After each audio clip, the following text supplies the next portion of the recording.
रवि भारती।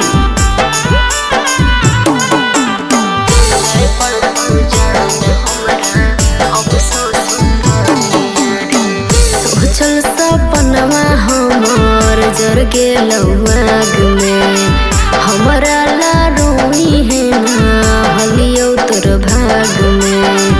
सोचल सपनवा हमर जर गेल आग में, हमरा ला रोई है ना हलियो तोर भाग में। तोहरा मारो हमरा दिल में लहरिया रे, जह पड़तौ जान हमरा अब ससुररिया रे, जय पड़तौ जान हमरा अब ससुररिया रे।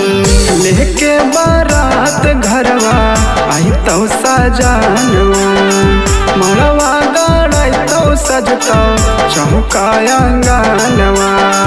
लेके बारात घरवा आई तो सजानवा, मड़वा गड़ाई तो सजतो चौका अंगनवा।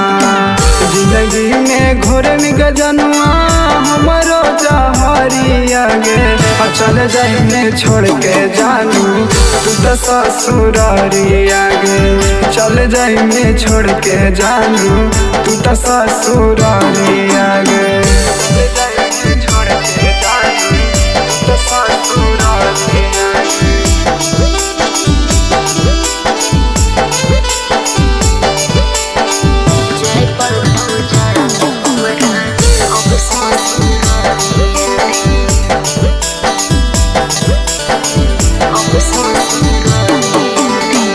सातो जानम के खैनी क्रिया का शाम गे, चल जाइने छोड़ के कैसे सह पाइबौ हम गे।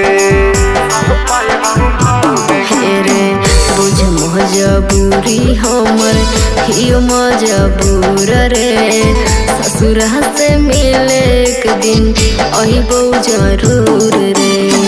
नहीं नानी हर तो रहिया दिन दोपहरिया गे, चल जाइने छोड़ के जानू तू तो ससुरारिया गे। चल जाइने छोड़ के जानू तू तो ससुरारिया गे। चल जाइने छोड़ के जानू तू तो ससुरारिया गे।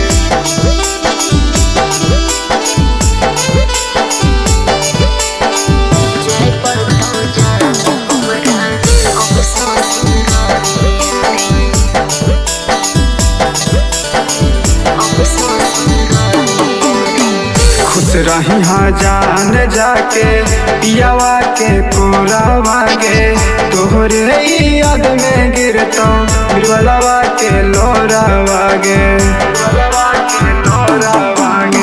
माफ कह द गलती हमर, सुन हमर यारवा रे, चाहे तो पड़तै धर मिंदर के घरवा रे। कैसे मिलबौ अब हम तोरा से नजरिया गे, चल जाइने छोड़ के जानू तू तो ससुरारिया गे। चल जाइने छोड़ के जानू तू तो ससुरारिया गे।